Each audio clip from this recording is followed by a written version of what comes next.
My name is Katie, and I'm a nurse. My husband, Jack, is a full-time house husband now. He used to work for a company, but he quit because he didn't get along with his new boss. When Jack told me he quit, I was angry because he didn't talk to me about it first, but I tried to think positively and figured it was better that he quit before he got too stressed. Even though Jack isn't working now, I have a steady job as a nurse, and the house we live in was given to me by my mom, who passed away a few years ago, so we don't have to pay rent and are doing fine financially. At first, I was worried and stressed about Jack not working, but he was doing a good job with the housework, and I started getting used to the situation and even enjoying it. One day, I came home from work to find Jack's sister, Brittany, visiting. "Welcome home, hope you had a great day at work," Jack said. "Oh, I forgot to tell you Brittany was coming over, sorry about that." I was a bit annoyed, but seeing Jack so cheerful made me feel better. "It's okay, but next time, please let me know beforehand," I said. Jack promised to do that and told Brittany it was time for her to leave. Brittany didn't want to leave and said, "I'd like to stay the night. This house is so big and nice."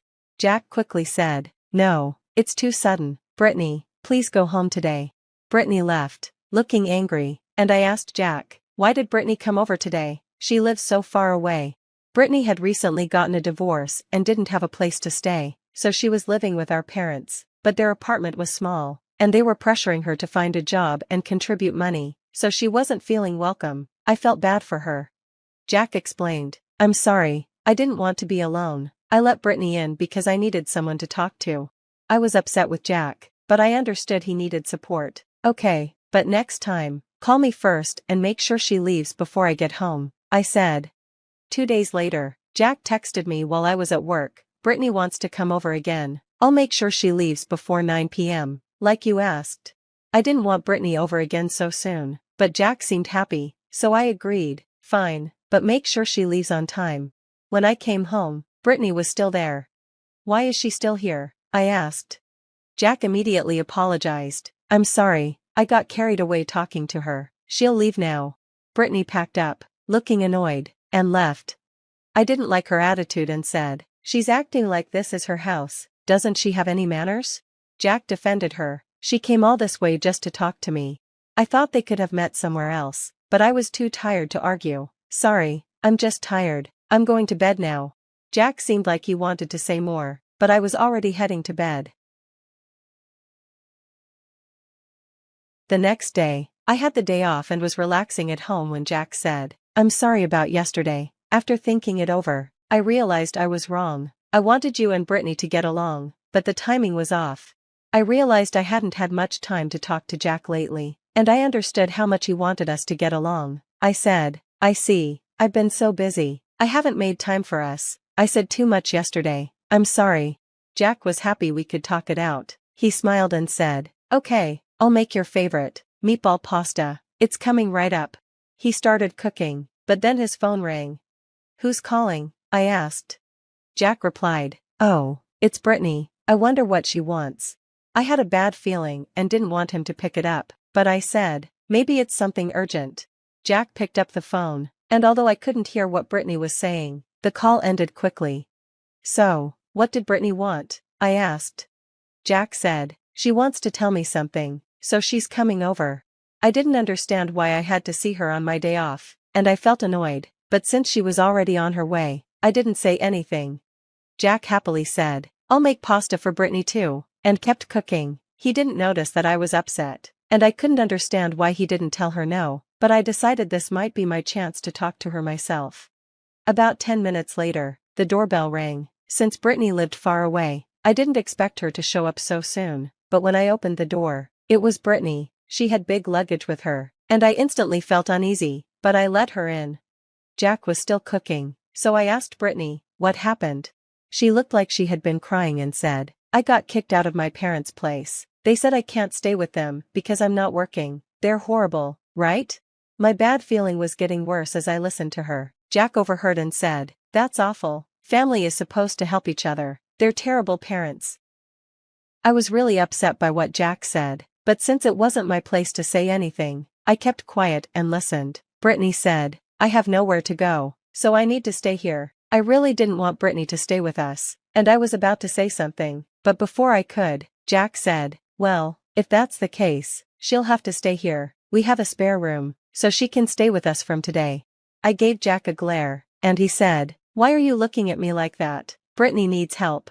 I couldn't take it anymore and said, what are you talking about? Don't make decisions without talking to me. You're not working, and Brittany isn't either, right? I can't support both of you on my own. Suddenly, something hit me on the head, and I didn't know what happened. Then I heard Brittany laughing and saying, Jack, don't throw an egg at her. When I touched my hair, I realized there were eggshells in it. Jack said, it's your fault, Mary, you need to be nicer to Brittany. Then he added, if you keep acting like this, we'll get divorced, and if we do, you'll have to leave the house, you know? Jack looked at me with a proud smile, and Brittany looked at me with a smug expression. They thought I was going to give in, so they asked, Mary, are you going to apologize? Go take a shower, and then we can eat the meatball pasta Jack made and talk about how we're all going to live together. Jack happily went back to finishing lunch, and Brittany sat on the couch, relaxing and watching TV.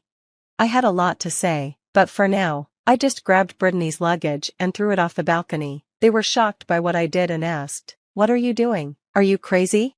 Jack panicked and told me to go get the luggage, but I said, why should I? This is my house. I won't let you do whatever you want anymore.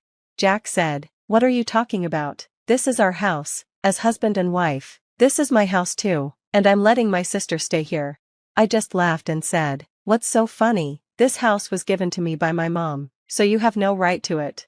Jack and Brittany were both surprised and said, wait, really? But even if that's true, since we're still married, it doesn't matter.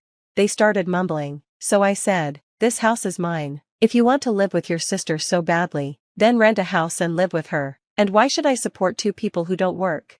I told Jack, you used to work hard before you quit, so I didn't say anything, but lately, you're not doing any housework either. Honestly, I'd rather live alone. Jack seemed shocked by what I said and replied, oh, so that's what you've been thinking? I said, I don't want a husband who doesn't take care of the family and can't even thank me for working and supporting us. Just then, Jack pulled out a divorce paper. I thought it was strange that he had it ready, and I realized that Brittany had probably planned this all along. I've already filled out my part, so all you have to do is fill in yours. I'll give you some time to think. When you're ready to apologize, just contact me. Okay, they replied, and left.